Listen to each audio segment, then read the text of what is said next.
buenas, muchísimas gracias por venir. Acabamos de tener un CERMAT o un CEU Plus, no sé, una sesión de esas sobre qué es la universidad. Y he acabado haciendo publicidad diciendo que la universidad es esto, los 10 académicos. O sea, no es solo esto, pero si esto no existiera, faltaría. O sea, un sitio donde nos juntamos tirios y troyanos, gente de filosofía, de comunicación, de publicidad, de veterinaria, de odontología, de veterinaria, para pensar juntos sobre la universidad, sobre el sitio en el que pasamos la mayor parte de nuestra vida. Y hoy tenemos además, yo tengo el gusto y la alegría, y todos tenemos el honor, y yo además el gusto y la alegría de que esté con nosotros Jorge Brioso. Jorge Brioso es catedrático de Literatura y Cultura Española en el Carleton College en Minneapolis, Minnesota, y es un cubano autoexiliado. Y vivió la mayor parte de su vida, hijo de diplomático cubano, y aún así vivió la mayor parte de su vida en Cuba, aunque también en Inglaterra y en México, hasta que decidió salir.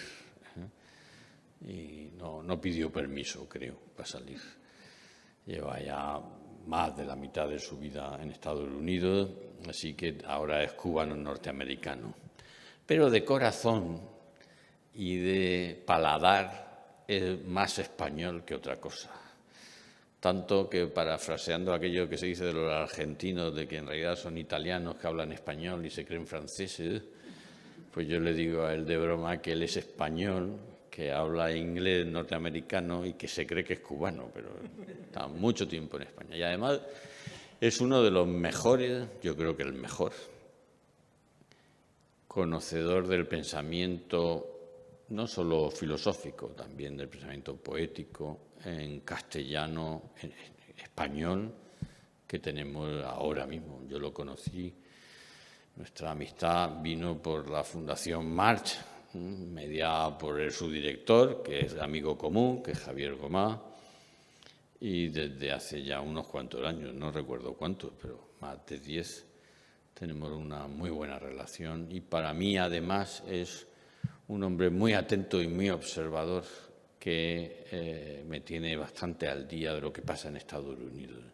Me parece tan interesante lo que me cuenta que dije, pues esto es una buena reflexión que cabe en el Dier Academicus, porque nos interesa mucho saber lo que está pasando en la universidad y en particular en la universidad norteamericana. Bueno, él tiene una obra muy extensa y filosófica y también de comentarios de una hermenéutica de la poesía en castellano, con autores, es un hombre muy conocido en los ámbitos académicos de la filosofía española. Y ya estuvo aquí una vez, hace mucho tiempo, cuando yo estaba en el Vicerrectorado de Planificación Estratégica y existía el Campus Gorris, los estudios y la biblioteca. Así que cuando ha llegado no ha reconocido el lugar, obviamente, ¿no? Pero bueno, te agradecemos mucho que estés. Solo quiero aprovechar mínimamente la presentación antes de pasarle la palabra a Jorge. Tenemos el último Dies Academicus el día 2 de julio, ¿verdad? Elías, es el día 2 de julio. Es un Dies Academicus singular, porque aprovechando que es julio, cuando estamos haciéndolo, pues está previsto que sea toda una mañana con 2 mesas redondas, una sobre el oficio y la labor del profesor en la universidad, con 4 ponentes, todos de la casa, y otro sobre digitalización, nuevas tecnologías, inteligencia artificial, también en el trabajo del profesor, y también en una mesa redonda con 4 ponentes de la casa, con un break que el gerente me ha dicho que le puedo llamar aperitivo y que no está mal si lo digo, o sea que yo prefiero. Le dije, me dio un break. Digo, ¿pero un break exactamente qué es? O sea, dice, no, tú dile aperitivo. Digo, vale, yo sé, eso sí lo sé. Y que yo creo que en una muy buena ocasión, en este caso es el único Dies Academicus que hacemos con ponentes solo nativos, ¿no? Hemos tenido también algunas conferencias, pero me parecía que cerrar el Diario Académico reuniéndonos para escucharnos y discutir, aprovechar una mañana de este fantástico mes de julio que tenéis por delante y emplearla en charlar y en hablar sobre la universidad, pues será un buen colofón. El próximo Diario Académico vamos a intentar daros un programa anual para que lo podáis también agendar mejor. Bueno, pero hoy tenemos el gusto de concluir los Diarios Académicos de este año con Jorge. Creo que de verdad os va a resultar tan interesante como a mí y que además el tema lo merece. Muchas gracias, Jorge, por estar con nosotros. Tuyo el micrófono. Gracias.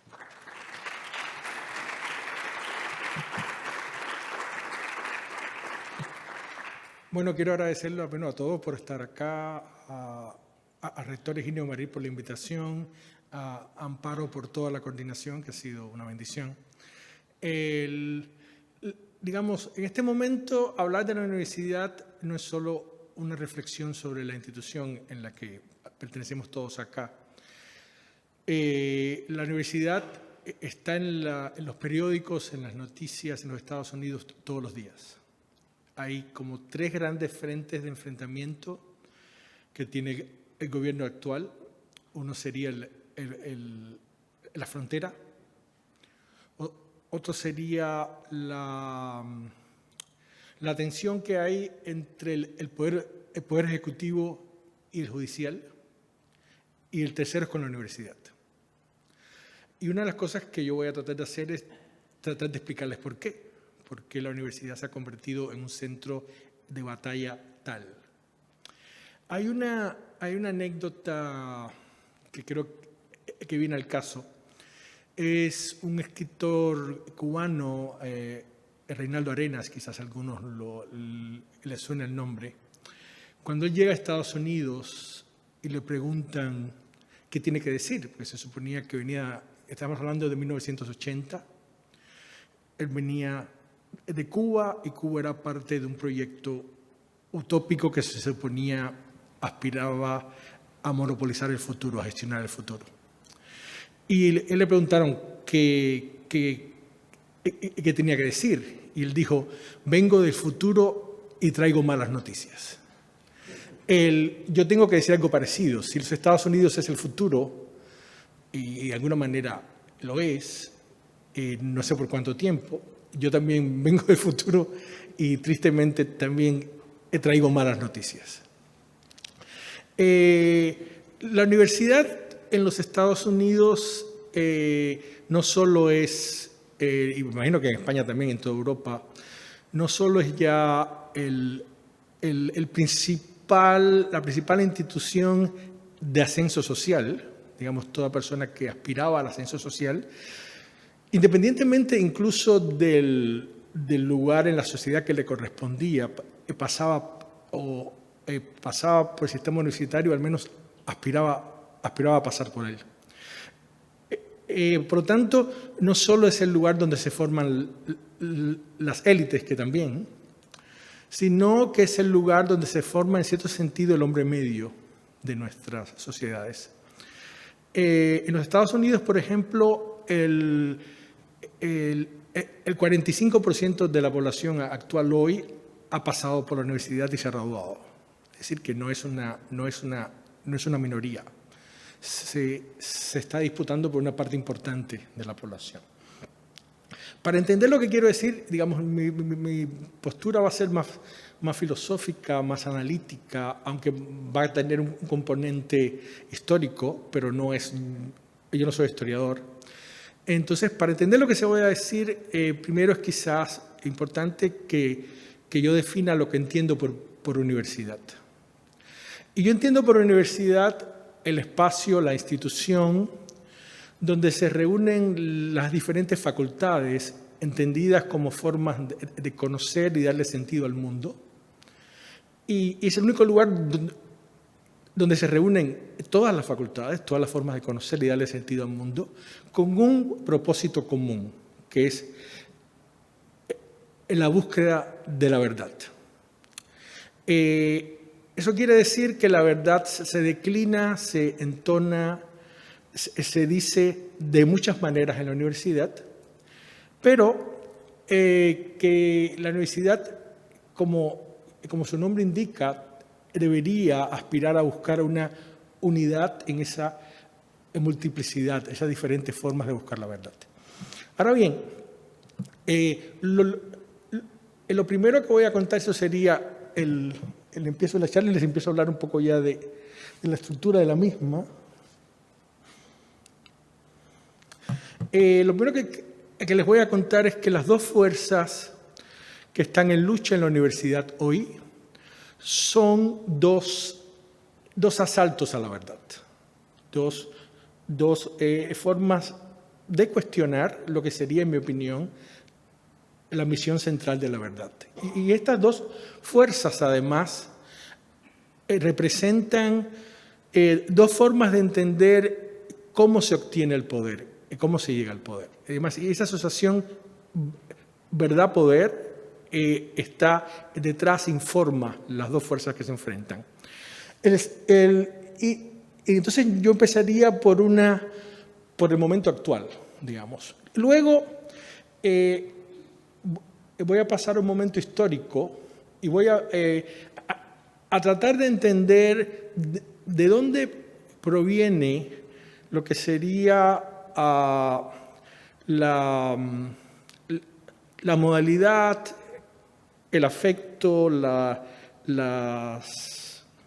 formas en que se instituye y se distribuye el conocimiento en las universidades estadounidenses actuales. Y esto tiene que ver con un debate de cómo una serie de voces que se sentían excluidas, silenciadas, disminuidas, lucharon por el acceso a la representación. Sería la segunda parte. La tercera parte va a hablar de una tensión, de una lucha también entre una peculiar noción de archivo, el archivo no entendido en su forma tradicional, el lugar donde se deposita y se acumula conocimiento, sino les explico por qué, les explico cómo se va a entender luego, y esa noción de archivo, cómo se enfrenta a la noción tradicional o a la noción clásica de tradición.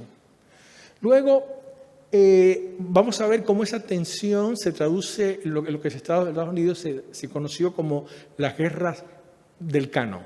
Es decir, cómo se entendía que para darle inclusión a esas voces silenciadas había que desmontar lo que se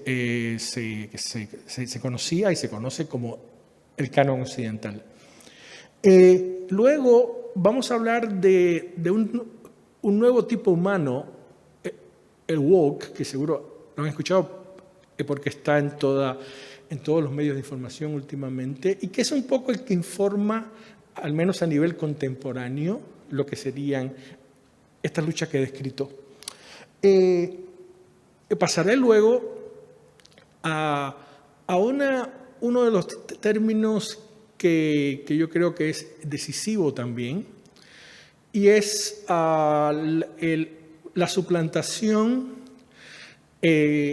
dentro del sistema universitario, incluso dentro de los principales aparatos normativos, de la noción de igualdad por la noción de equidad. Vamos a ver qué quiere decir eso exactamente. Y por último, entonces, vuelvo al principio y voy a intentar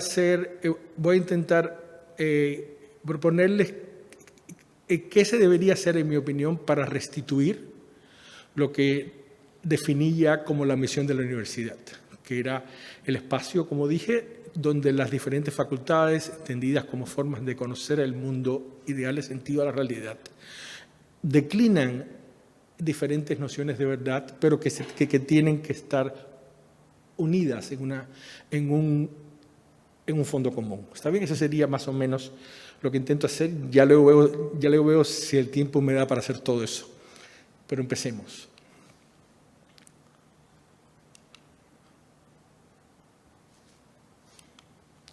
Bien, La primera noción de verdad, que es un poco la noción con la cual llega un estudiante al recinto universitario en los Estados Unidos y cómo se enfrenta a todas las formas de discurso, todas las formas de texto que tiene delante, parte del siguiente presupuesto.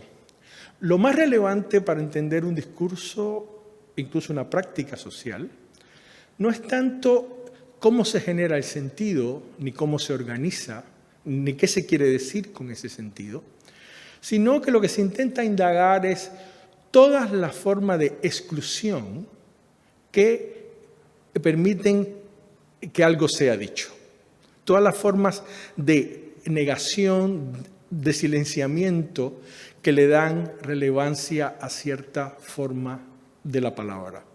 Lo que se intenta pensar es las condiciones de posibilidad. Y esa idea, condiciones de posibilidad, que va a tener un eco kantiano, claro, ya luego vamos a hablar un poco de eso, de lo que permite que un discurso sea legible, sea audible, sea razonable, etcétera, etcétera, etcétera.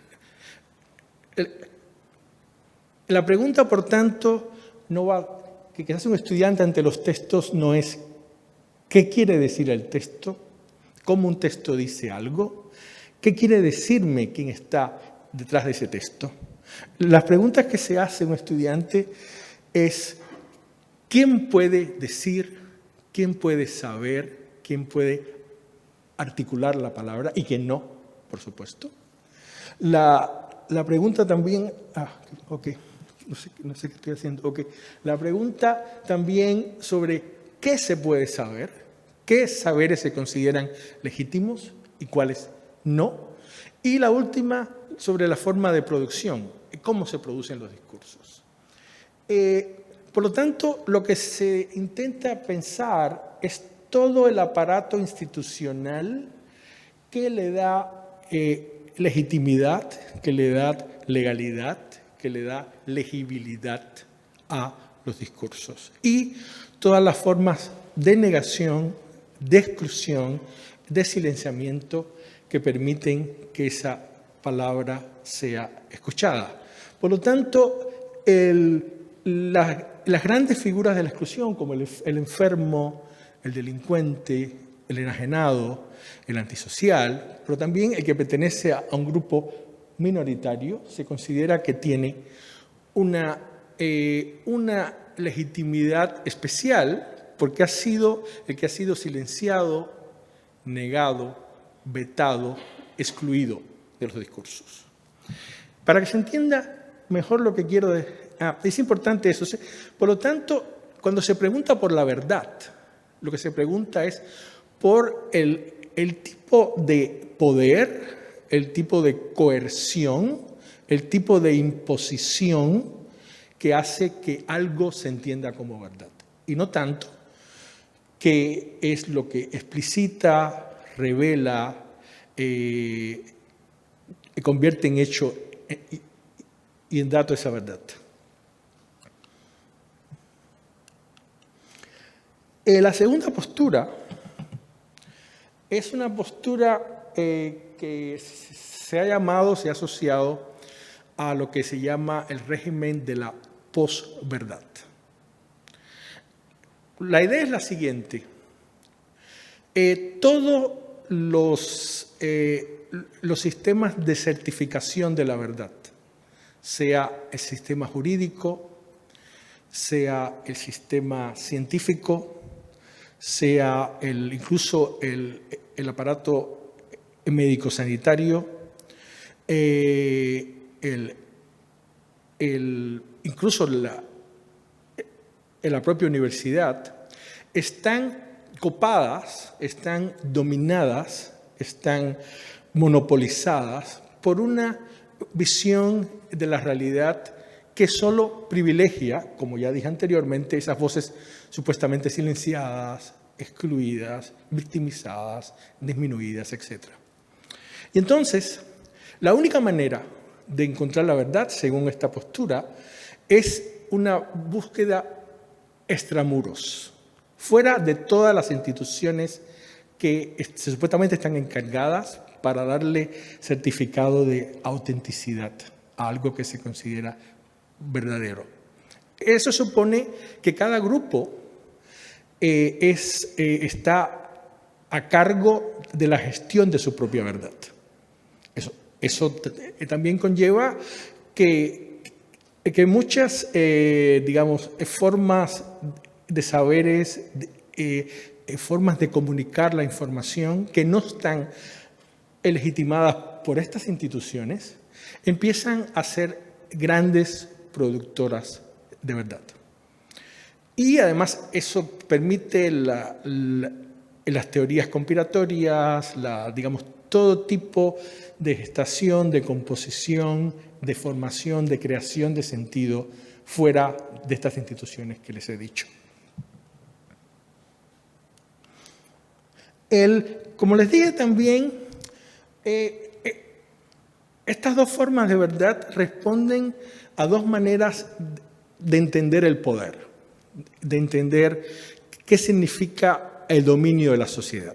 Una de ellas está representada por el señor con el megáfono en la boca, Michel Foucault, que básicamente fue el que acuñó, que luego se diseminó por toda la cultura y por todas las formas de distribución de conocimiento, que el poder no tiene un centro. Que básicamente el poder se distribuye a partir de todas las formas institucionales que norman, que legislan, que pautan lo que se considera una forma de comportamiento legítimo. Este poder que no tiene centro es como la hidra, tiene 1000 cabezas, está en todos lados. Y por lo tanto, el único lugar en que se está fuera de la coerción que ese poder ejerce es en los márgenes, en los límites, en los bordes, en toda esa zona donde vive lo anómalo, lo atípico, incluso lo que en ciertos momentos históricos se considera como amoral.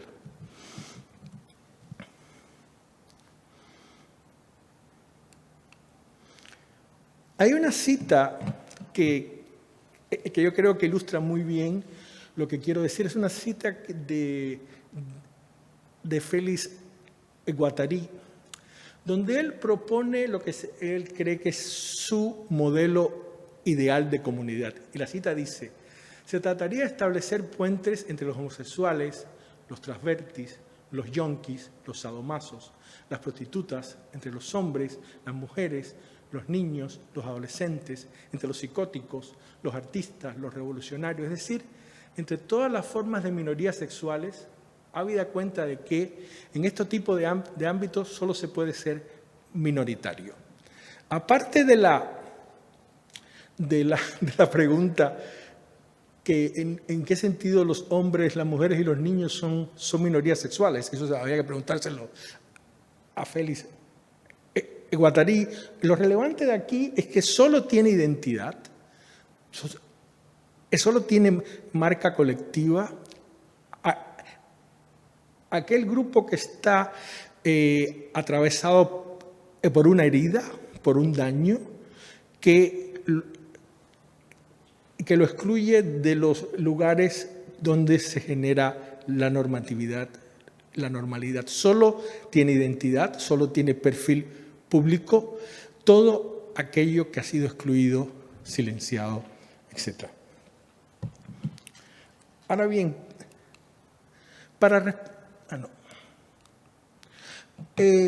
respondiendo a esta noción, que el poder no tiene centro, de pronto el grupo que no se siente representado por esta visión del mundo, que no se siente identificado en esta visión del mundo, el 6 de enero del año 2021, asaltó el Capitolio, negando la supuesta sabiduría de los filósofos tardomodernos de que no hay un centro del poder. Este grupo creía que la mejor manera de tomar el poder era ir al corazón de este poder, al centro de este poder. El poder sí tiene centro para ellos y desde ese centro se puede dictar, se puede legislar y se puede imponer una noción del mundo que va a tratar de contrarrestar aquella que puebla y monopoliza todas las instituciones más importantes de certificación del conocimiento y por ende del poder en la contemporaneidad.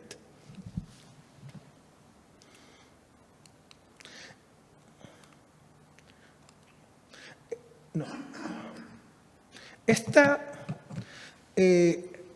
tipo de noción del poder viene a restituir lo que sería el principio clásico de soberanía. Y es muy interesante que en el discurso de apertura que dio Donald Trump, él definió su movimiento, el movimiento MAGA, Make America Great Again, como una revolución en nombre del sentido común. Ya la propia idea de que haya la necesidad de rescatar, de restablecer el sentido común a partir de una revolución es significativa. Porque, como he dicho ya un par de veces en esta charla,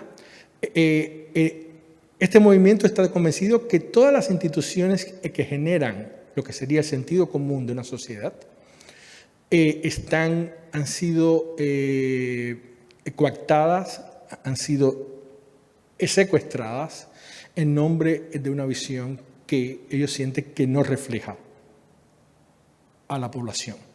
¿Cuál es la solución que propone este gobierno? Es básicamente dictar desde el centro del poder, desde el corazón del poder, desde el centro soberano, todo lo que se supone a partir de ese momento debe ser legítimo, debe ser deseable, debe ser aspirable por la sociedad. Eso supone un principio en el cual el principio soberano reúne de su centro lo que es lo que se considera legítimo, legal y normal. Hay una frase de Nixon que un poco expresa muy bien esta noción del poder. Él dice, si el presidente aprueba algo por razones de seguridad nacional, entonces la decisión del presidente permite que quienes la ejecutan lo hagan sin violar la ley. En cualquier momento que se sienta que la seguridad nacional está amenazada, y es esa la retórica del movimiento MAGA, el presidente puede dictar de forma ejecutiva, incluso en contra de la ley, y eso lo hace legítimo, eso lo hace legal.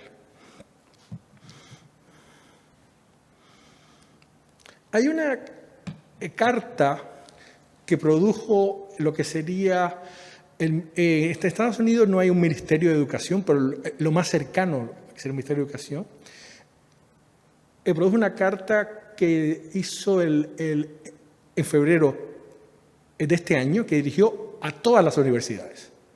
Y la carta básicamente decía, uno, que tratar de incluir cualquier criterio en el cual se privilegiara el género, la raza, la etnia de un grupo era ilegal, se consideraba discriminatorio. Es decir, todos los sistemas que habían implementado Estados Unidos, lo que se llamaba acción afirmativa, que es una especie de, se supone que una discriminación positiva, que se trata de compensar a los grupos menos privilegiados con acceso a las instituciones más prestigiosas, queda suspendido. El segundo, esto no solo se limita a lo que sería cómo se admiten los estudiantes en la universidad, sino también se extiende a las promociones, contrataciones, compensaciones, sistema de becas, incluso al propio currículum. Dice una parte de la carta, las instituciones educativas han adoctrinado de manera tóxica a los estudiantes con la falsa premisa de que Estados Unidos está construido sobre un racismo sistémico y estructural. Por lo tanto, toda asignatura, todo intento desde un docente de enseñar algo de esto va a ser vetado por el Estado. Además, se hace una crítica a los programas que Estados Unidos se definen como DEI, que es las Oficinas de Diversidad, Equidad e Inclusión. Y se dice que todas estas instituciones deben ser suspendidas, vetadas, porque, y cito la carta, frecuentemente prefieren a ciertos grupos raciales y enseñan a los estudiantes que ciertos grupos raciales tienen un peso y carga moral del que otros carecen. Y esta imposición no se hace con tanques. Ya no estamos en la época en que se ocupa militarmente una universidad. Pero sí, el Estado americano dice que no le entrega fondos federales, fondos del Estado, a ninguna universidad que no cumpla con estos requisitos. Los fondos federales afectan a todas las universidades, públicas o privadas. Por ejemplo, los sistemas de préstamo que tienen muchas universidades están apoyadas en fondos federales. Muchos de los programas de investigación tienen fuertes fondos federales. Por lo tanto, no hay ninguna universidad, incluso Harvard, que está en el centro del debate, que tiene un endowment, un presupuesto que es mayor del que muchos países, se puede dar el lujo de enfrentarse frontalmente al gobierno federal. Por lo tanto, esta es una amenaza fuerte, seria.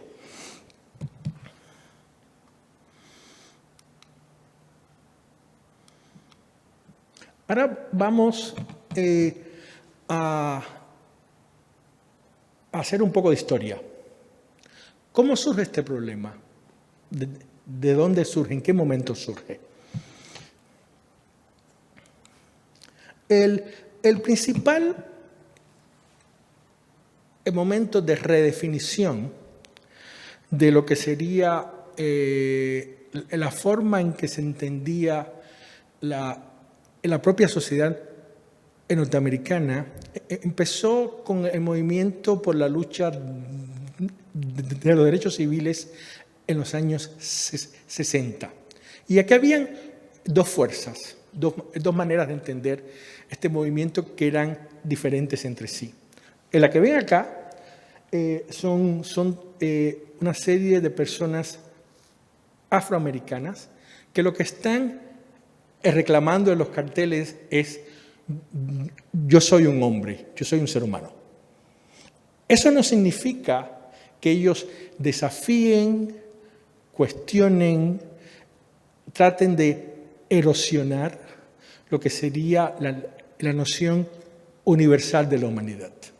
Lo que ellos reclaman es estar integrados en esa noción, ser partes de esa noción, tener los privilegios y la dignidad inherente a esa noción. Y por lo tanto, que se les permita la promesa que da la Revolución Americana, que es el derecho a la vida, a la libertad y a la búsqueda de la felicidad. Ahora, ese no es el único movimiento, esa no es la única postura. Hay otra postura que es la postura anterior tiene también como un gran un gran protagonista que sería Martin Luther King. Y esa frase famosa que dice: quiero que me juzguen por el contenido de mi carácter y no por el color de mi piel. ¿Está bien? La segunda postura que también tiene rostro es el rostro de famoso boxeador Cassius Clay. Él dijo en un momento determinado lo siguiente, y lo cito: el Cassius Clay es nombre de esclavo. No lo escogí y no lo deseo. Yo soy Mohamed Ali, un nombre libre. Su significado es amante de Dios y reclamo que ese sea el nombre que las personas usen cuando se dirigen a mí. En este gesto, entonces, para reclamar un nombre, para reclamar una identidad, para reclamar un perfil público, se tiene que negar las formas de identificación y reconocimiento que la tradición impuso. La única manera que, según ahora Mohamed Ali, él puede recobrar su verdadera identidad es dinamitando toda la tradición que le impuso un nombre falso, una identidad falsa, una forma de reconocerse ante sí mismo y ante el mundo que él siente que no pertenecía a ella. ¿Está bien? Entonces, aquí es la diferencia, lo que nos distingue de los otros, el rasgo que se aspira a que suplante a la universalidad. Ya no se reclama yo soy ser humano, se reclama yo soy negro, soy musulmán, soy gay, soy latino, etcétera, etcétera, etcétera. Y se considera que para poder ser musulmán, o ser gay, o ser latino, o ser negro, es necesario poner en cuestionamiento la noción universal de lo humano. No, estas diferencias solo son audibles si la noción universal de lo humano se pone en cuestionamiento.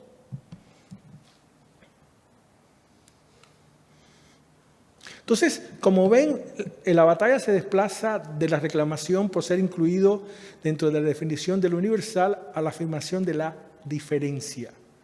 Y por lo tanto se exige que hay que negar la tradición impuesta, la tradición que nos impone un nombre, una identidad, un lugar en el mundo, y se afirma un pasado apócrifo, un pasado posible.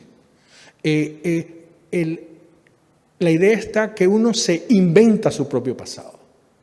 Y la única manera de inventarse su propio pasado es negar, hacer tabula rasa con la tradición.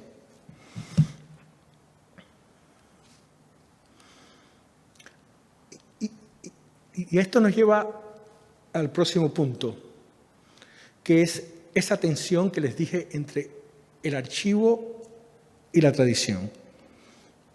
Este movimiento que empieza en las calles, que empieza en las manifestaciones, que empieza en la lucha por los derechos civiles, llega a las universidades.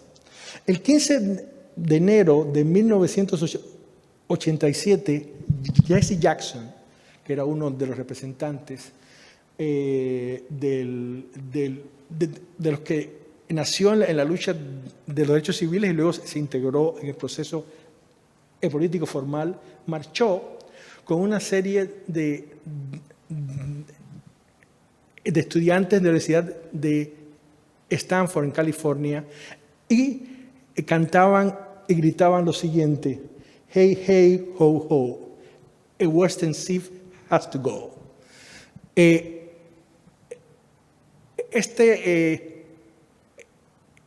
Western Civ, a que ellos se referían, eran los cursos de de civilización occidental. Estos cursos, todos los estudiantes, en el primer año, se les daba como una especie de un curso introductorio donde se les daba familiaridad ante las grandes obras del pasado occidental. Se consideraba que esa era la preparación necesaria que tenía que tener todo estudiante para empezar en la universidad, independientemente de la facultad a la que pertenecieran. Es decir, eso era el fundamento, esa era la base.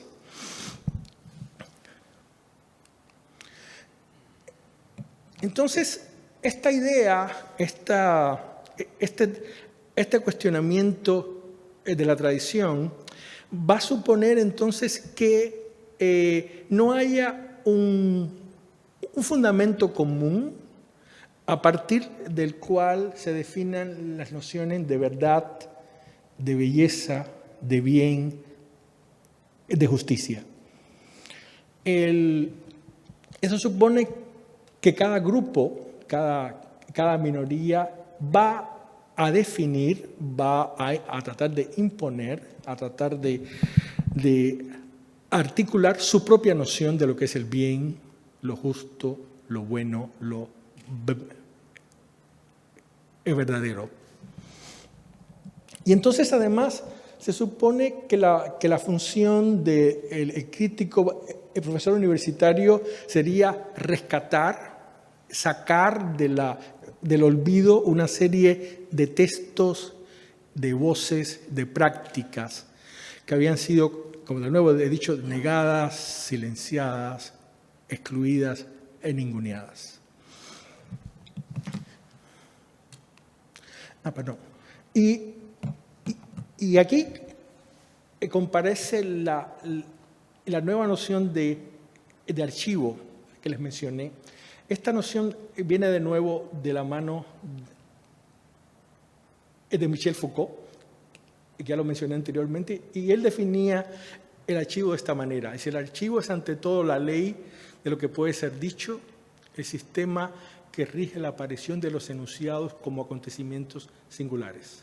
Por lo tanto, cuando un crítico contemporáneo se acerca a un texto, lo que intenta es desenterrar. En ese sentido, él intenta legitimar la idea de archivo y de arqueología, es sacar de lo oculto, sacar de lo silenciado, sacar de lo borrado, todo lo que la tradición occidental había puesto en los márgenes y darle voz, legitimidad, visibilidad, legibilidad a todas esas voces.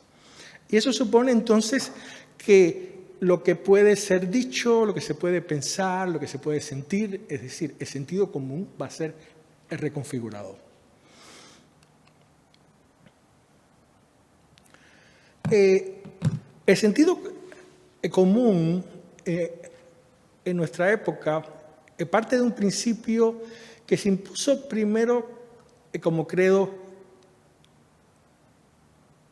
estético, y es que básicamente todo lo que viene de la forma norma deja de ser concebido como la entidad que es lo que construye límites, lo que le da un orden de legibilidad, lo que le da ser, lo que le da visibilidad a todo lo que hay, y empieza a ser considerado solo el carácter arbitrario, coercitivo de toda delimitación, de toda definición. Entonces, a la verdad racional moderna occidental se le reconoce solo por su fuerza y su capacidad de supresión. Y cito a Michel Foucault de nuevo: la voluntad de verdad la define como prodigiosa maquinaria destinada a excluir. Y luego, eso supone que todo lo que vive fuera o debajo del régimen de visibilidad tiene un carácter redentor y emancipador. Y incluso Nietzsche va a hablar de que lo falso tiene una fuerza, tiene una potencia que desafía a la verdad. Lo falso entendido como lo que la verdad canónica excluyó, silenció, marginó. ¿Está bien?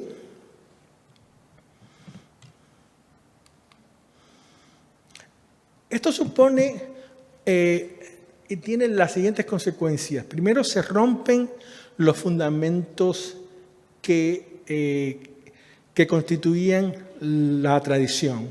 Y todo lo que se considera diferente de la doxa contemporánea y de la corrección política de nuestro tiempo es considerado no legítimo.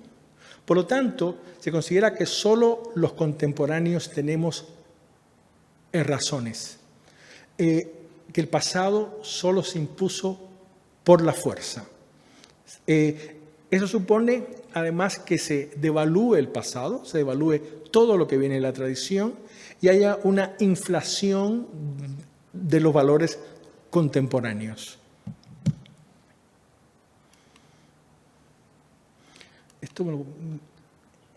Entonces, si en la década de los 80 se empezó a ampliar lo que se consideraba el currículum universitario, en el momento actual, lo que un profesor tiene que hacer delante de sus estudiantes es tratar de justificarse por qué él va a enseñarle un clásico como podría ser el Quijote o Hamlet o la Divina Comedia. ¿Por qué dedicarle un semestre entero a una obra de lo que ellos definen como Dead White Man que nos impuso el pasado? ¿No sería mejor que leyéramos algo no muerto, no blanco y no exclusivamente masculino?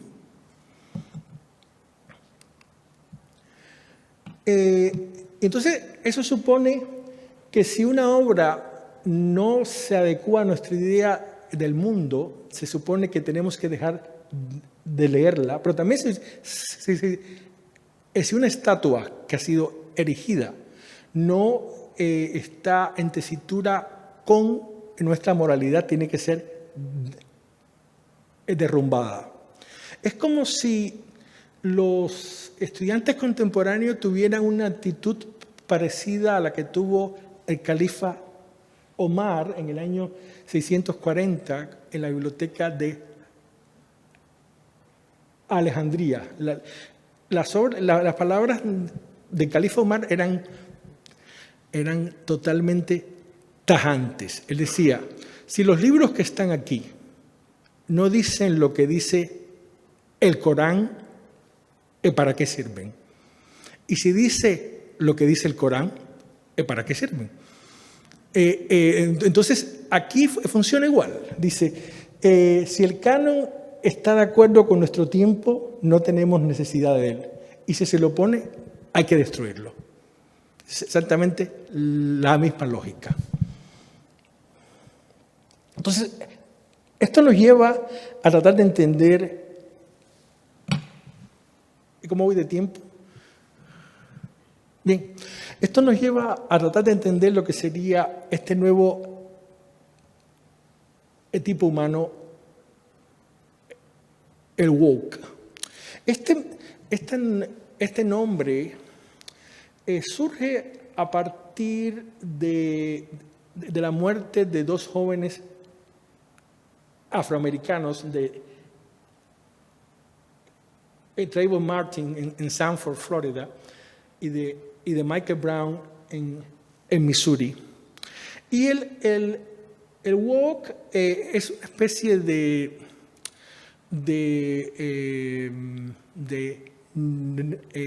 slang, neologismo, que juega con la palabra to be awake, estar despierto, estar alerta. El woke se supone que es alguien que está siempre despierto, siempre alerta ante cualquier forma de discriminación, ante cualquier forma de exclusión, ante cualquier forma de silenciamiento que se intente imponer. Y por lo tanto, su lucha sería contra un sistema que ellos creen que es heteronormativo, patriarcal y que solo privilegia a los miembros de la raza blanca.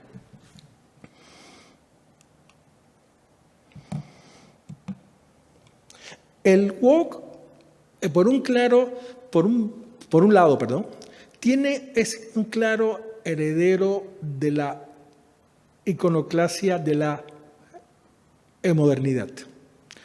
En ese sentido, digamos, toda su vocación de destruir, derogar, derrumbar, desmontar,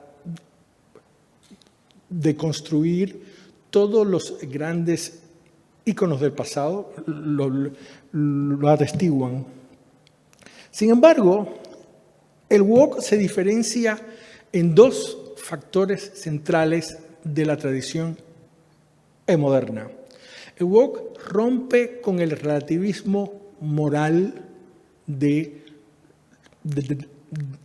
que impuso la tradición en parte del siglo XX. El woke empieza a creer que a partir de los valores excluidos, silenciados, negados por la tradición, se puede reconstituir una noción del bien, de la justicia, de la moral y de la verdad que sean monolíticas. Hay que volver a un monoteísmo de los valores, que todos los valores hablen el mismo lenguaje, pero que lo hagan ahora a partir de lo que fue excluido, silenciado. Y tienen una segunda cosa diferente. Desconfían del futuro. Si la modernidad era un tipo de época que se definía como aquella que pensaba que la gran novedad de sentido, que el gran progreso de la humanidad venía en un tiempo que siempre estaba en el después, en el porvenir, el woke, lo único que espera del futuro es una gran catástrofe ecológica. Por lo tanto, ellos ya no aspiran a una revolución, a una reconstitución del futuro. Ellos viven más bien en una constante revuelta. Y lo que más que tratar de incidir en el tiempo del después, aspiran a una especie de capacidad de contagio vía las redes sociales, que lo que pasa en un lugar del mundo se extienda por los otros lugares. Les interesa más la sincronía que una supuesta capacidad de cambiar lo que sería el futuro de la humanidad. Vamos ahora a uno de los términos en el debate. Como les dije, uno de los elementos centrales del debate es esta nueva noción que está en las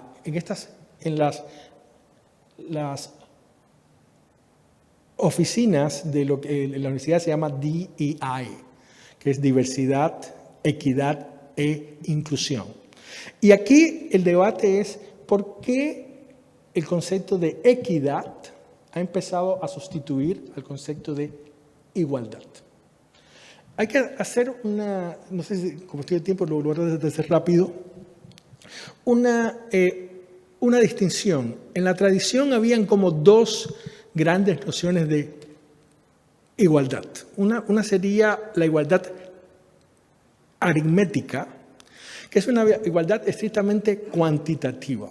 No reconoce diferencias de calidad. Por ejemplo, la igualdad ante la ley o la igualdad ante el voto. Un hombre, un voto. Sea moral, sea inmoral, sea un buen hombre, sea un delincuente. Cuenta como uno. Y ese es un concepto de igualdad. Pero también hay un concepto de igualdad geométrica o proporcional.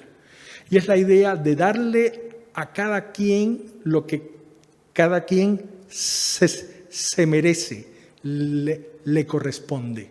Eso supone que uno sea capaz de distinguir diferentes cualidades, diferentes virtudes en los seres humanos.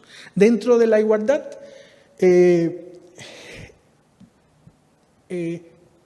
la geométrica había como una subdivisión que sería la noción de paridad. Unos solo es iguales ante sus pares, los que tienen un estatus similar. Por ejemplo, si pensamos en el antiguo régimen, en cada uno de los tres estratos sociales, lo que sería el clero, los nobles y el pueblo. En cada uno de esos estratos, uno era igual con sus pares. Los nobles eran igual entre los nobles, el clero era igual ante el clero y el pueblo era igual ante el pueblo. Pero eso no significaba de que no hubiera jerarquías entre esos grupos. Incluso se suponía que el rey tenía que reconocer dos cosas: la jerarquía y la paridad. ¿Está bien? Ahora, la noción de equidad. Importante. La Revolución Americana intenta mezclar los ideales de lo que sería la igualdad aritmética y la igualdad geométrica. Por un lado dice, todos los hombres son creados iguales.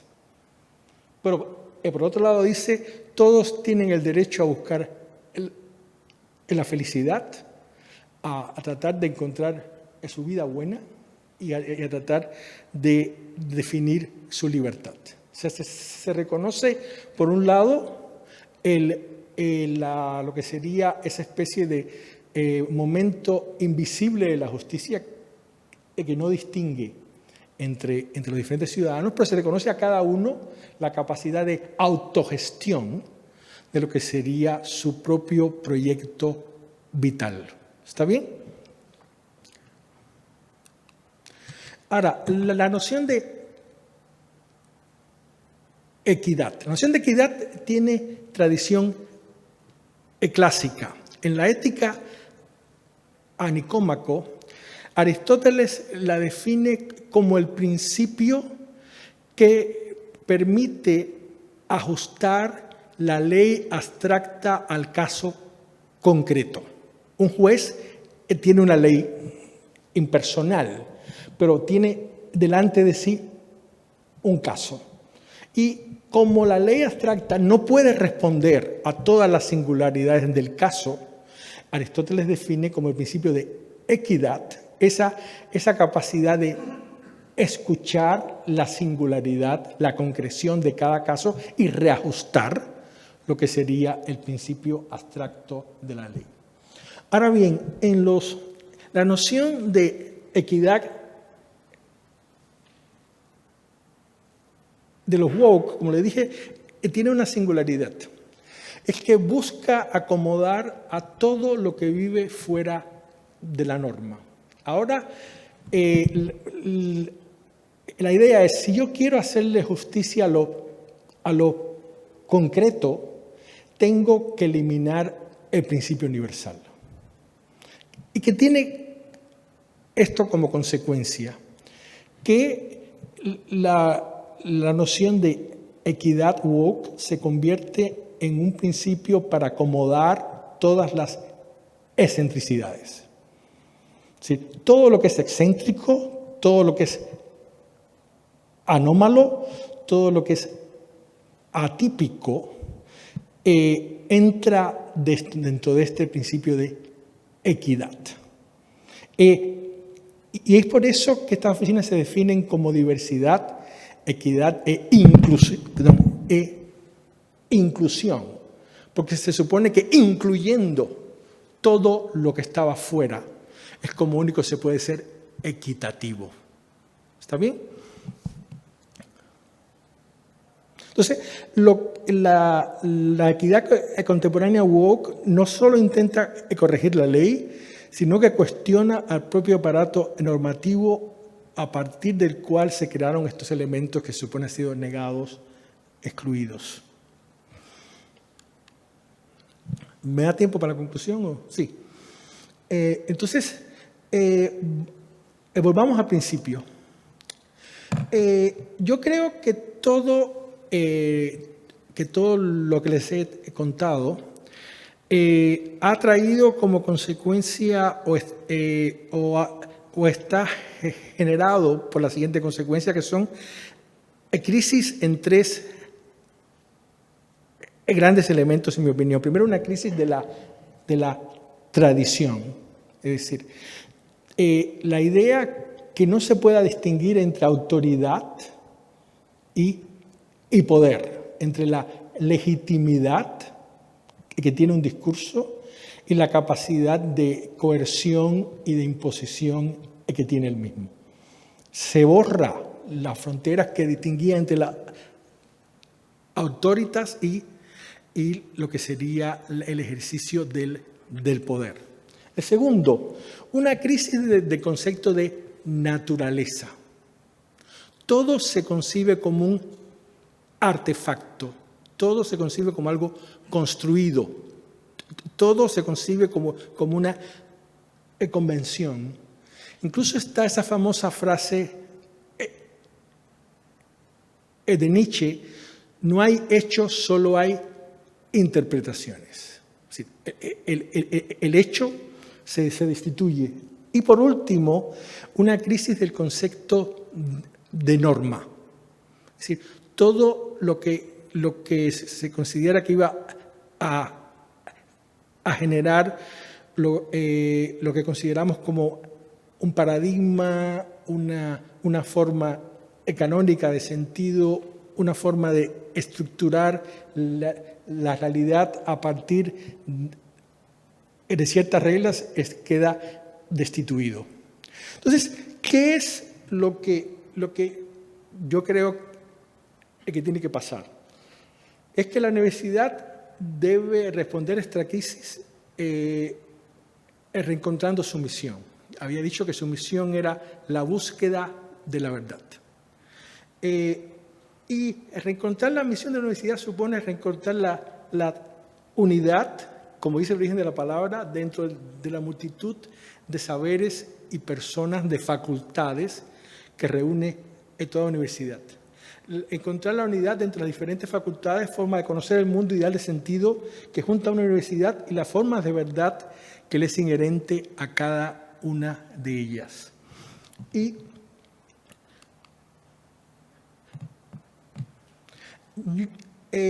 yo creo que la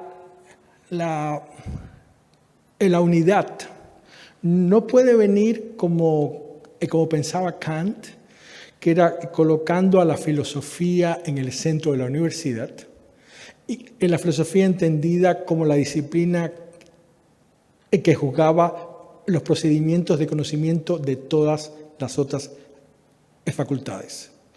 Yo lo que creo que hay que hacer, ya que la filosofía no tiene esa legitimidad en la sociedad contemporánea, lo que hay que hacer es colocar en el centro una noción de verdad. Y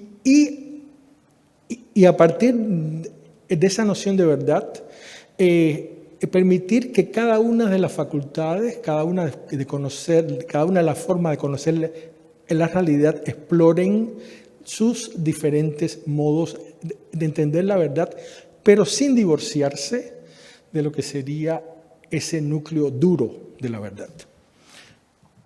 Entonces, lo que había que buscar es la dimensión transdisciplinaria de la verdad de las facultades, es tratar de descubrir cuál sería esa noción de verdad que tendría que estar detrás de todas las formas de exploración de la realidad que activa la universidad. Y yo creo que eso supone restituir la dimensión fáctica de la verdad. La verdad tiene que construir hechos, tiene que establecer hechos. No todo es interpretación, no todo es punto de vista, no todo es construcción, no todo es discurso. Entonces, la noción fáctica de la verdad supondría que se restituyera el denostado principio de correspondencia, pero con un matiz importante. Se debe entender como la noción de correspondencia, el contexto pragmático a partir del cual se tienen que ajustar todos los enunciados para ser considerados verdaderos. Es decir, por lo tanto, se tiene que definir un núcleo de realidad respecto al cual todos los enunciados en todas las disciplinas tendrían que responder. Por ejemplo, y le pongo el segundo ejemplo porque yo creo que es el que más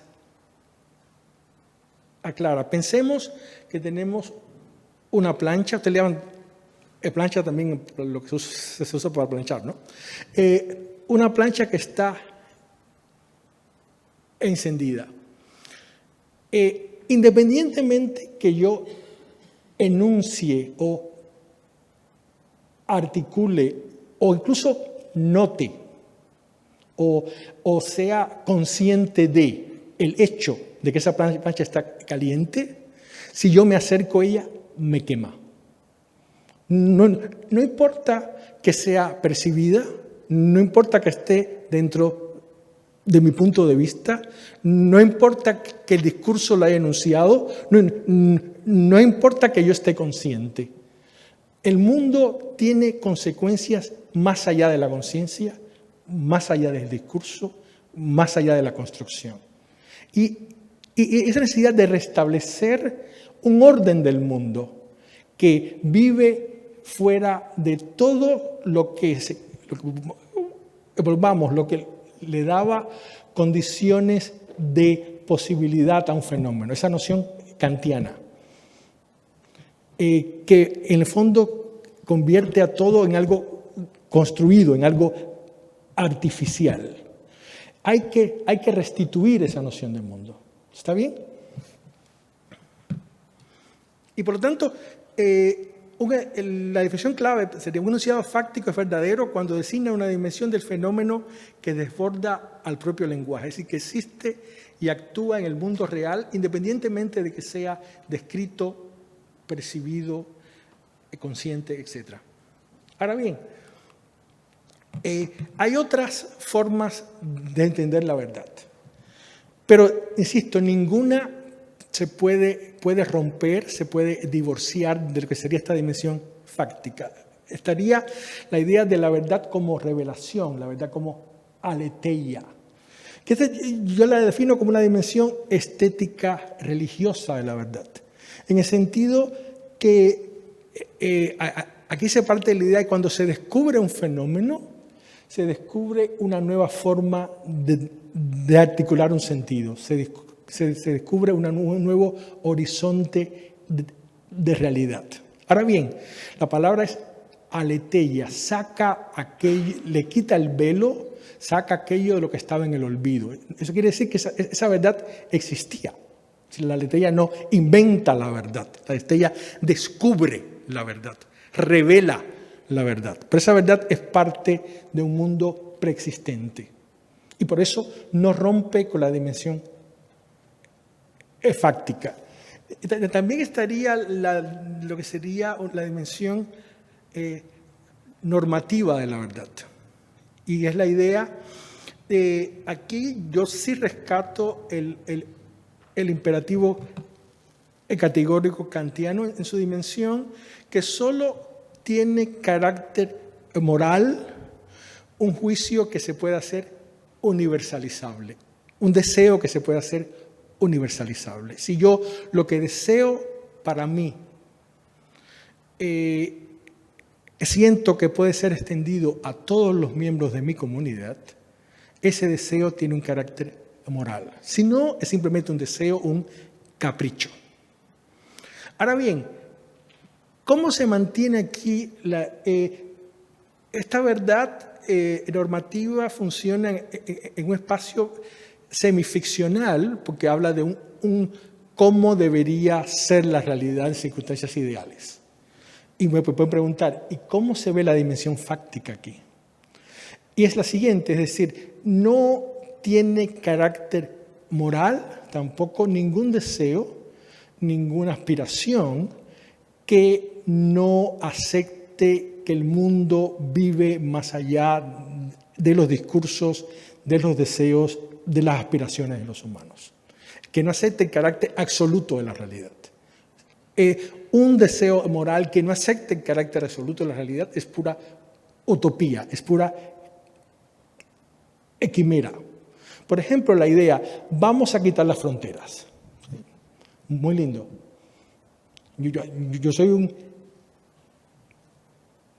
un exiliado. Yo podría decirle a ustedes, quiten las fronteras. Pero es que eso no es racional. Nadie quiere que quiten las fronteras. Porque es inviable. No acepta el orden real de las cosas. Por lo tanto, todo principio moral tiene que aceptar lo que sería el orden fáctico de las cosas. Y por último, lo que sería la verdad científica. La verdad científica yo la defino como un error ejemplar. La ciencia genera leyes que tienen un carácter explicativo e instrumental, no me sale la palabra, pero que tiene un carácter siempre provisional y están sujetas a revisión constante. Por lo tanto, la ciencia le da a la realidad una estructura en abismo. Siempre está abierta a nuevas dimensiones. Y además, la tecnología añade como prótesis a la realidad. Extiende las posibilidades de lo real, extiende el mundo hacia nuevas zonas fácticas. Pero la ciencia no inventa la realidad.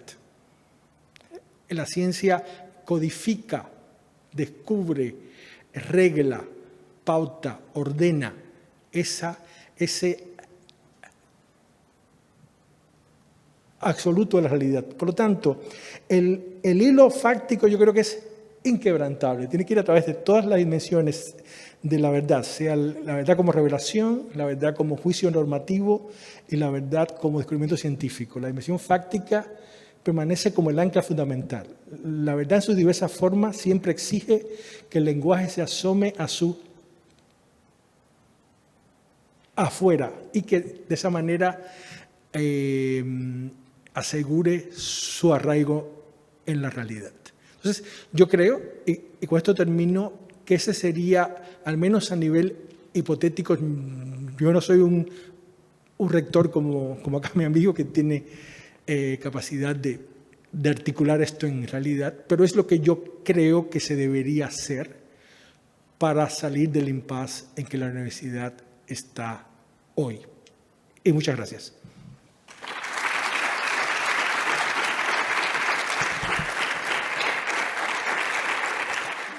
Hola, buenos días. Muchísimas gracias por la charla. Ha sido fascinante. Yo personalmente cuando estuve en Estados Unidos, yo sufrí esto muy intensamente estando en la Universidad Norteamericana como alumno. ¿En qué universidad, perdón? En Brown. Y como alumno. Y, en fin, aquello me dejó marcado y bueno, me veía venir. Y me provocó semejantes reflexiones. Me he encontrado muy identificado. Yo tengo una pregunta filosófica respecto de... Me parece que lo he explicado muy bien, mucho mejor de lo que... Y me ha aportado cosas que yo no sabía. Mi pregunta sería la siguiente. Siempre que yo he reflexionado sobre Foucault, sobre Derrida, sobre pues, estructuralismo y últimamente lo woke, el fantasma de Nietzsche es, bueno, más que el fantasma, la presencia de Nietzsche es absolutamente aplastante.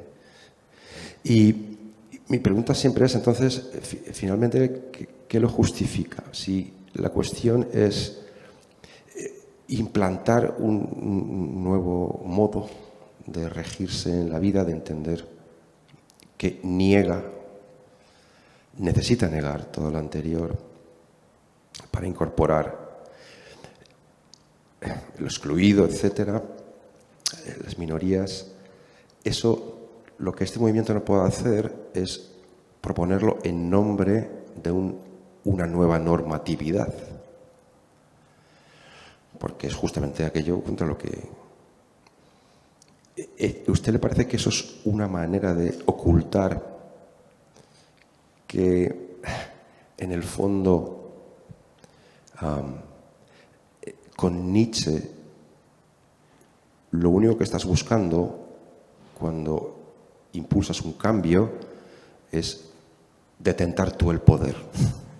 Ni más ni menos.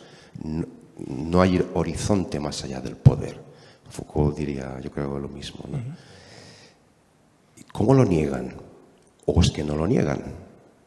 ¿Entiende la pregunta? Sí, lo entiendo perfectamente. A ver... ¿Cómo se justifica finalmente, no? Sí. Es curioso. Yo ayer cuando escenaba con Higinio Marín le comentaba una anécdota que me parece reveladora para lo que usted pregunta.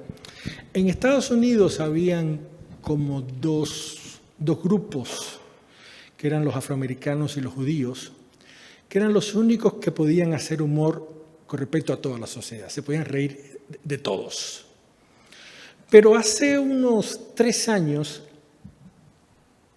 David Chappelle, que es uno de los grandes comediantes afroamericanos, hizo un show donde se burló de la comunidad trans. Y Netflix lo vetó.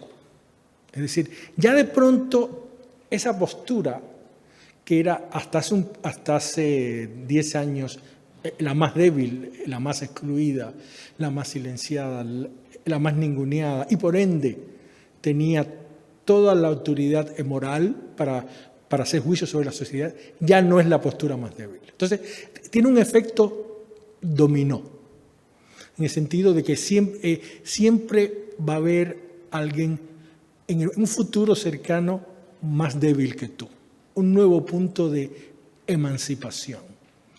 Entonces, para ellos siempre hay un afuera del poder, porque el poder siempre está ejerciendo coerción, está imponiendo normas, está dictando la forma en que se deben comportar los humanos.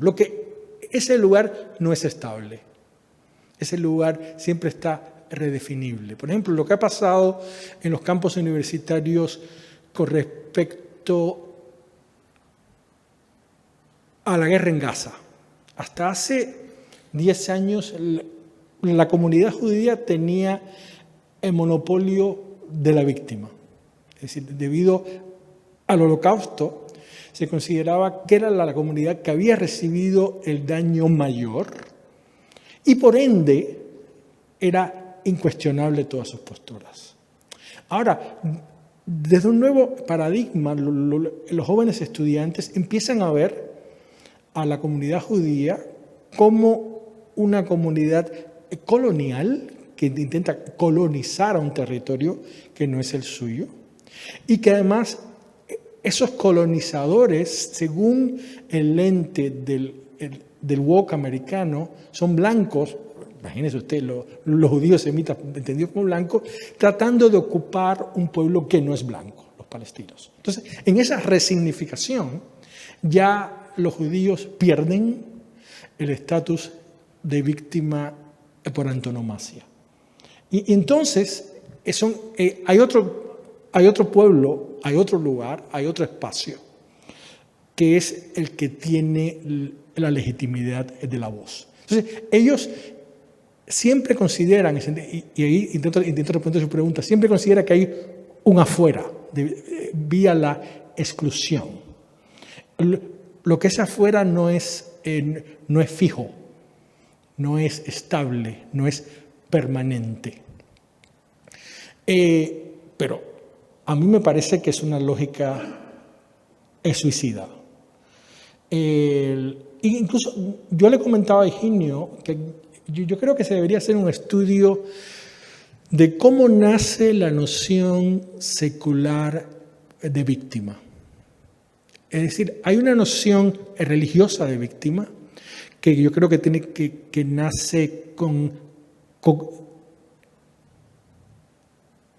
el cristianismo, que es básicamente basada en la idea que el propio Dios es castigado, crucificado, denigrado por un poder que él, humano, respecto al cual él no se resiste. Son los pobres de la tierra en sentido espiritual los que tenían esa legitimidad. Ahora bien, esa noción que tuvo la virtud de separar la noción del bien de la noción del poder. No necesariamente los poderosos son buenos o no necesariamente se asimila el bien a quien tiene el poder. Yo creo que se reescribe radicalmente en un documento del siglo XVI que escribe un señor nacido en este país, el padre Bartolomé de las Casas, cuando escribe la brevísima historia de las Indias. Es la primera vez, hasta donde yo sé, que se usa a un pueblo concreto, específico, como emblema de un daño sin precedentes. Y a ese pueblo se le da un estatus moral privilegiado. Por ejemplo, le contaba también a Higinio Marín cuando Rigoberta Menchú, cuando hizo su testimonio, a él se comprobó que había mentido, que los datos, las cosas que contaba no eran exactas. No todo, había cosas que eran verdad, pero hay una parte importante que no era verdad. Y cuando la confrontaron, su respuesta no fue, no, es cierto, no, ella dijo, nadie me va a quitar mi condición de víctima. Es decir, la víctima está más allá del bien y del mal, está más allá de la verdad y la mentira. Entonces, yo creo que eso es una de las cosas que hay que hacer. Hay que pensar, hay que estudiar, hay que reflexionar sobre cómo se constituye ese lugar y cuáles son las alternativas que tenemos ante él, ¿no?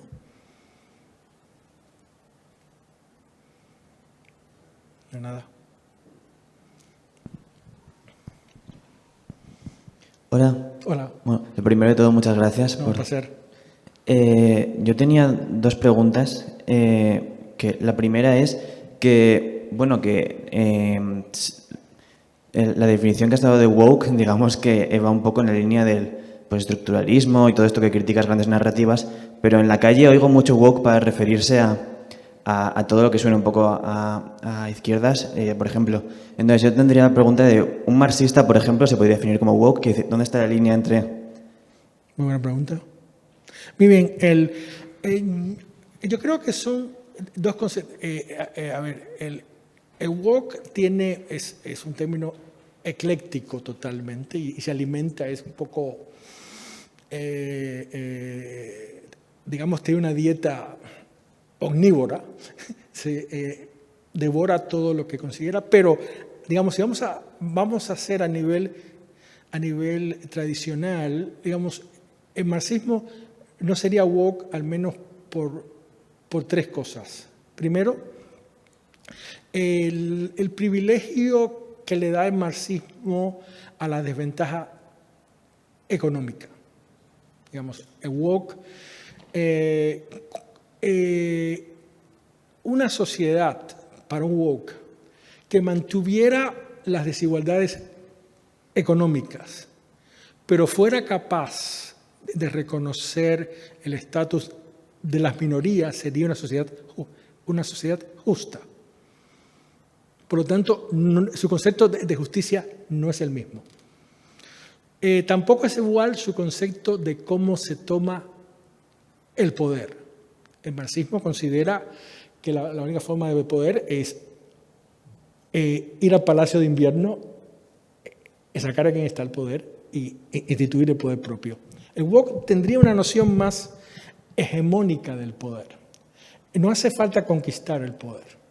Lo que hace falta es controlar todas las instituciones que están a cargo de la educación sentimental de la ciudadanía.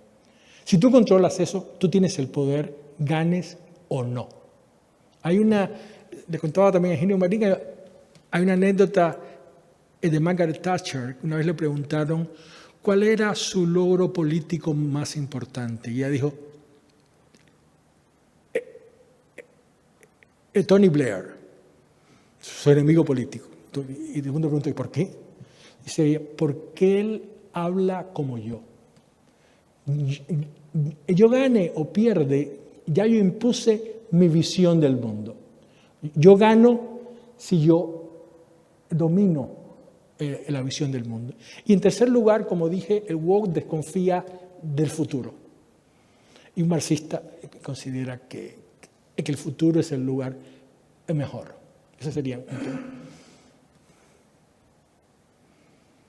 Bueno, sí, la segunda pregunta, es que no me quería enrollar mucho, pero la segunda pregunta es que respecto a la universidad, bueno, aparte de la noción de verdad, porque has estado hablando de la noción de verdad, cómo restituirla, pero lo que me ha pasado muchas veces es, bueno, aquí no, en la universidad pública más bien, muchas veces oír hablar de determinadas cosas de política o tal, que dices, claro, me sale de criticarlo, pero por una parte es como imposible que no haya valores en una universidad, sea pública o no. Y muchas veces hablando con amigos veo como que el hecho de que sean, no sé, sean ateos o cualquier cosa, como que me resulta muy difícil poner puntos en común con ellos sobre nada en general. Uh-huh. Entonces, mi pregunta sería cómo resolver esto, sobre todo en instituciones públicas, en gobiernos, en cosas como que es inevitable. Estamos condenados un poco a entendernos, creo. Sí, es decir, es ya la parte más a implementación fáctica, se lo dejo aquí a mi amigo Eugenio, pero lo que se me ocurre es básicamente, digamos, si las universidades dejan de ser centros de adoctrinamiento doctrinal, que es lo que se ha convertido, y aceptan, como digo, aceptan que hay una pluralidad de verdades sin que haya un relativismo de la verdad. Y en segundo lugar, si todas las formas de discurso aspiran y ven como una necesidad que toda forma de verdad necesita un anclaje fáctico, un anclaje factual, yo creo que al menos se controla un poco eso. Es decir, porque lo que tú me describes es básicamente lo que he sentido yo. En montones de veces yo estoy delante de una clase y pienso un par de veces lo que voy a decir. Yo me fui de Cuba para no tener que pensar un par de veces lo que tenía que decir. Entonces, y está ahí. Yo creo que con todo lo negativo que está pasando ahora, porque yo estoy de acuerdo con el diagnóstico, fíjate, de lo que se ha dicho de la Universidad Norteamericana, que ha dicho el grupo que está en el poder ahora. Lo que no estoy de acuerdo es con la forma en que quieren digamos, cambiar el dictado dentro del poder, convertirse en un dictador para imponer la norma desde el centro, no es la vía. Y yo soy la prueba mejor de ello. Yo nací en un lugar donde no paraban de dictarme lo que tenía que decir, pensar y sentir, y yo sentí, dije y pensé exactamente lo contrario de lo que ellos querían. Así que evidentemente eso no funciona. Y no solo yo, hay 4 millones de personas de un país que tiene 10 que viven en el exilio. Muchas gracias. De nada.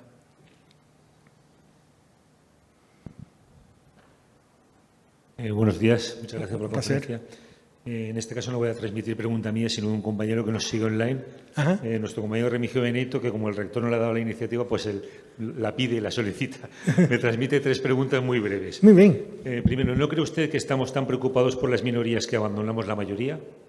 Segundo, ¿no cree que la negación del objetivo y el imperio de lo subjetivo crea una sociedad inmadura?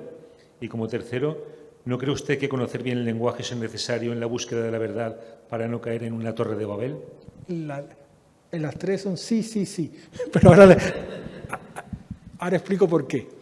Es cierto, es decir, la idea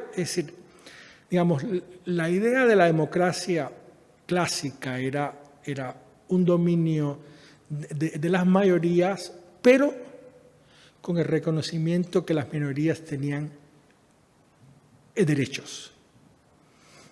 Ese era el balance clásico, ese era el presupuesto clásico.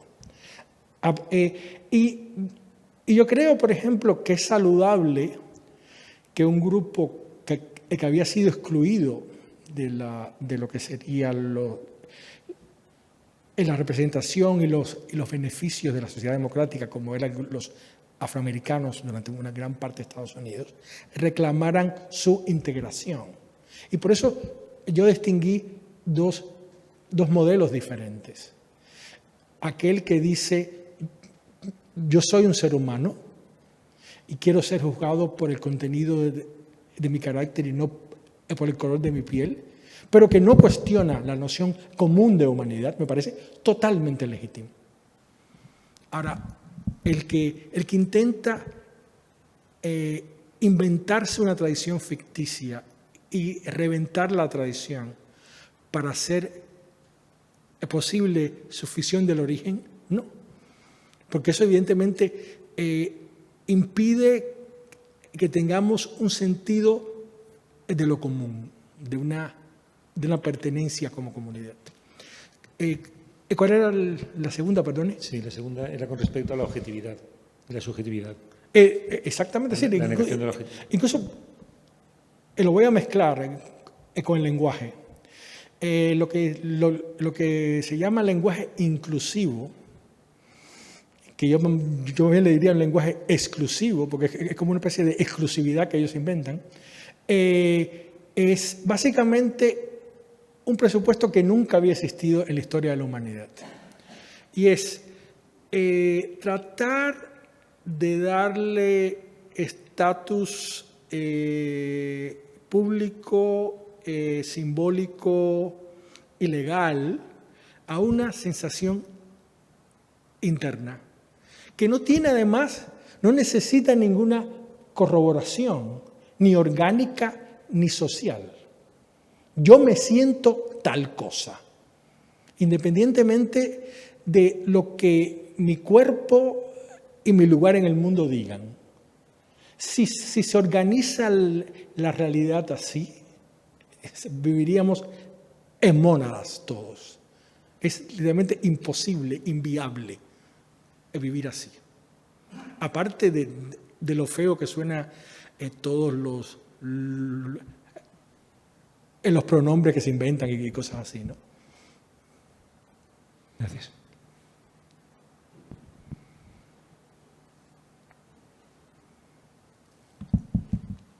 Buscar.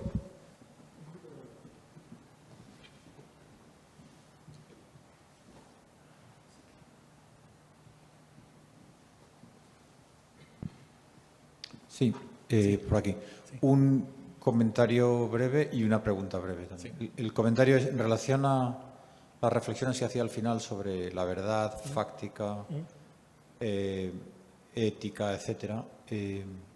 A mí venías a decir al principio que en la recomposición de lo que es la verdad y lo que significa, sí, la filosofía no podía, digamos, convertirse en el marco de referencia que alimentara a las demás saberes en la universidad, y sin embargo todas esas reflexiones a mí me han sonado de lo más filosófico.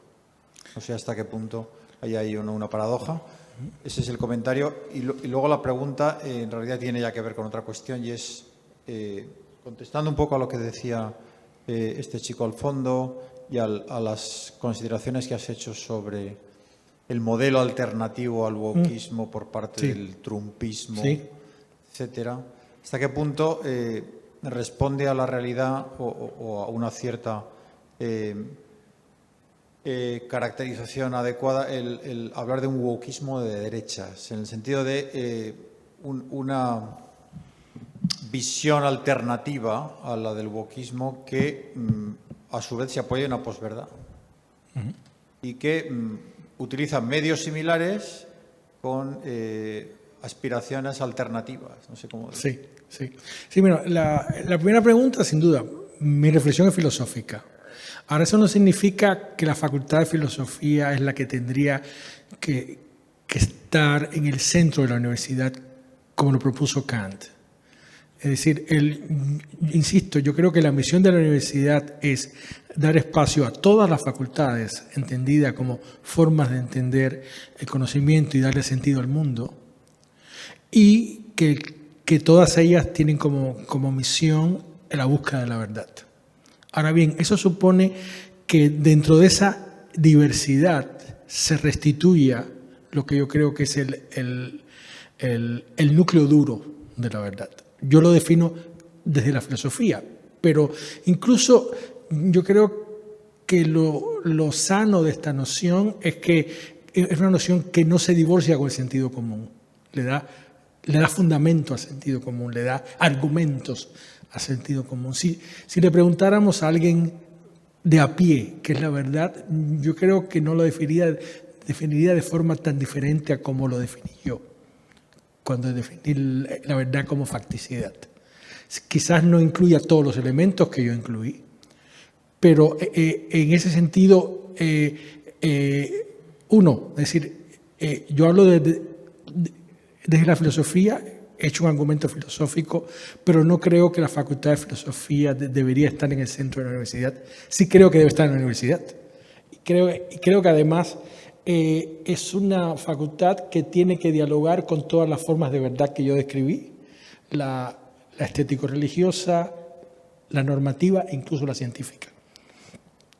Pero no es el corazón de la universidad. No, eso sería, a mí me encantaría, pero no responde a la realidad del tiempo en que vivimos. ¿Está bien? ¿Y cuál era? El trumpismo, digamos, hay un wokismo de derechas en el trumpismo. En cierto sentido sí, digamos, la idea, la desconfianza que tienen en las instituciones los dos los unen. Es decir, para el wokismo, la institución es un lugar que genera formas de comportamiento normalizadas, controladas, legisladas, impuestas, coercitivas. Y por lo tanto, la única manera de hacer habitable un lugar así es tratar de llevar a su centro, a sus espacios, todo lo que la institución ha silenciado, negado, etc. Para el trumpismo, solo se puede generar de nuevo verdad, sentido, legitimidad fuera de las instituciones. Entonces, en cierto sentido, comparten eso. No comparten nada más, pero comparten eso.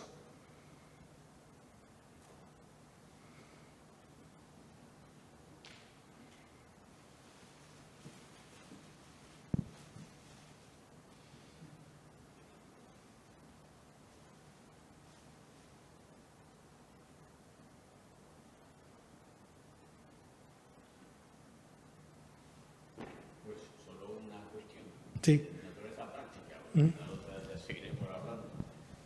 Y es sobre ese asunto que has apuntado de pensarte las cosas dos veces. O sea, ¿hasta qué punto la vida académica en las instituciones norteamericanas se ha degradado precisamente en la dimensión de la libertad de cátedra, la libertad de pensamiento, de la libertad de discusión, de la libertad... Y cómo eso se produce precisamente mediante una especie de regeneración de la verdad, porque los woke no solo abandonan el relativismo moral, sino que es también una afirmación de que hay una verdad que es, por así decir, circunstancial, pero en el fondo es una especie de reposición de la verdad, ¿no? Bueno, pero esta segunda parte, si quieres, la dejamos luego para charlar tú y yo. Y sí me interesaría que nos cuentes un poco cómo está el clima y efectivamente qué significa tener que pensarse las cosas dos veces y eso como además enfrenta a los claustros académicos y a... Muy bien. Con respecto a la verdad y a la libertad, hay estoy pensando ahora en la libertad de opinión. Hay dos conceptos que en la tradición que tratan de definir lo que sería la libertad de expresión, que son el concepto de parresía y el concepto de isegoría. Y estos dos conceptos dicen dos cosas diferentes, pero que tienen que estar complementadas entre sí. La parresía es el derecho a decir la verdad ante una instancia de poder sin que eso suponga un castigo, una lesión, un prejuicio en tu contra. Incluso los griegos lo llamaban como el coraje de la verdad. Hay un coraje en la verdad. Y es eso lo que se asocia más a la libertad de expresión, la facultad de decir lo que uno quiere expresar y tener un espacio para decirlo. La isegoría, que es la segunda categoría, definía al derecho a tomar la palabra en la asamblea. Se suponía que eran libres aquellos que podían hablar en la asamblea, tenían el derecho a expresar su voz. Esos dos principios que se supone vayan juntos se han enfrentado entre sí. Y los woke dirían, no hay derecho legítimo a decir tu verdad ante el poder hasta que todos puedan hablar en la asamblea. Y como hay tantas voces silenciadas en la asamblea, cada vez que tú hablas, tú estás ejerciendo tu privilegio, porque eres el autorizado a hablar. Y no piensas en los desautorizados a la palabra. Pero esa sería como la lectura equivocada de los woke, de ese par. Pero también hay una lectura equivocada del trumpismo, del par, de la parresía.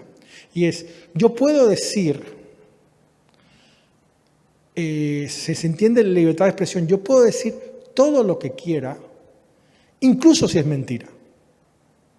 Incluso si no tiene ningún fundamento real. Incluso si está certificado por todas las instituciones que eso no ha sucedido. Como el supuesto robo de las elecciones. Eso fue a todos los jurados de Estados Unidos. Y todos dictaminaron que no hubo fraude. Pero ellos siguen diciendo que hubo fraude. Y cada vez que alguien les cuestiona eso, ellos esgrimen la libertad de expresión. Entonces, yo creo que esa es una inflación en el otro sentido de la libertad de expresión. Entonces, eso supone ese equilibrio entre lo que sería, yo creo que habrían 3 factores: tener la capacidad de decir la verdad ante el poder sin temer a represalias, siempre y cuando estés diciendo una verdad, y dar acceso a la mayor cantidad de voces posibles para que tengan la facultad de decirlo. Todos esos factores yo creo que entran en una noción legítima de libertad de expresión. Y eso incluye libertad de cátedra, libertad, etcétera, etcétera, etcétera, ¿no? Es decir, porque una cosa es que cada profesor tiene el derecho a decir en su cátedra lo que considere relevante. No sé ya si un maestro de escuela tiene el derecho a decirle a los estudiantes que la Tierra es plana, porque eso es una tomadura de pelo.